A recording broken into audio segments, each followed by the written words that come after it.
Apa itu Wahabi? Wahabi merupakan satu fahaman yang diasaskan oleh Muhammad ibnu Abdul Wahab.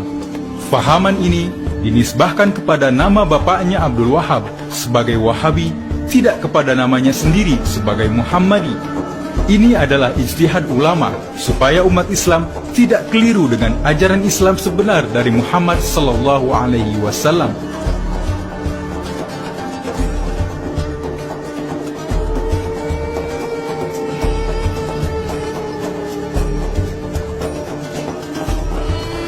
Muhammad ibnu Abdul Wahab. Siapakah Muhammad ibnu Abdul Wahab? 1793, lahir di kampung Ainiyah, Najd, Arab Saudi.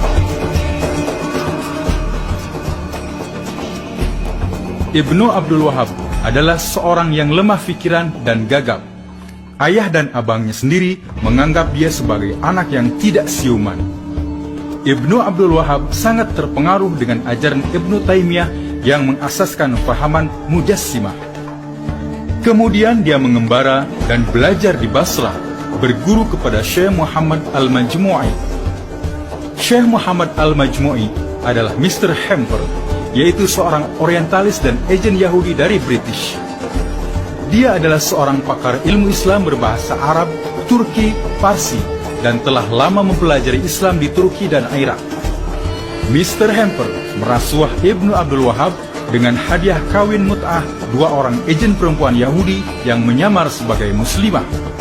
Ibnu Abdul Wahab kawin mut'ah dengan Safia di Isfahan dan Asia di Siraj. Maka dengan mudah Yahudi mencatur Ibnu Abdul Wahab semau-maunya mengajar aliran baru dalam Islam sesuai dengan perancangan Yahudi. Dengan ajaran baru itu, Ibnu Abdul Wahab kembali ke kampungnya, namun ditentang dan diusir oleh bapaknya, seorang ulama Sunni. Kerjasama Yahudi, keluarga Al-Saud, dan golongan Wahabi membentuk kerajaan Arab Saudi.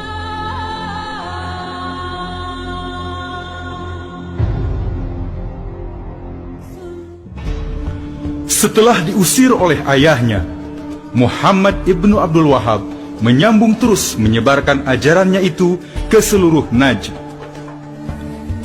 Perjuangan Ibnu Abdul Wahab itu dipantau oleh Mr. Hamper dan disokong oleh kerajaan British. Ibnu Abdul Wahab membawa misi Yahudi kepada pemimpin-pemimpin Arab.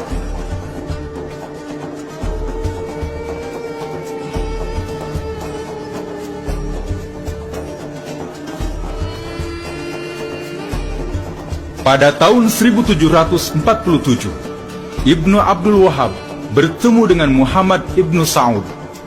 Dia adalah keturunan Yahudi yang menguasai kawasan Duriyah. Ibnu Saud bersetuju dengan tawaran itu. Maka bergabunglah Ibnu Abdul Wahab dan Ibnu Al-Saud mengembangkan ajaran Wahabi. Di antara ajaran Wahabi ialah siapa yang tidak ikut Wahabi dianggap sesat, kafir, halal darah, dan hartanya dirampas.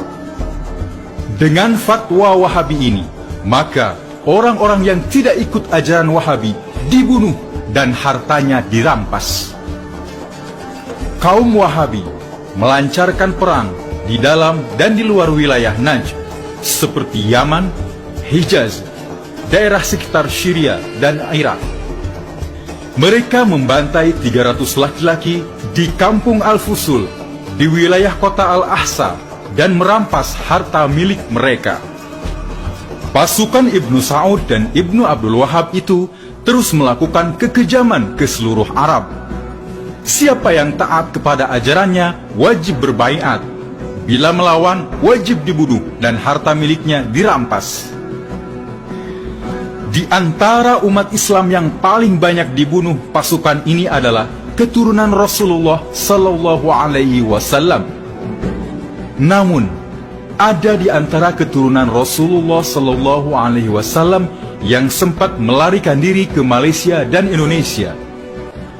Peninggalan Rasulullah sallallahu alaihi wasallam dimusnahkan supaya umat Islam tidak lagi membesarkan Rasulullah sallallahu alaihi wasallam dan keturunannya.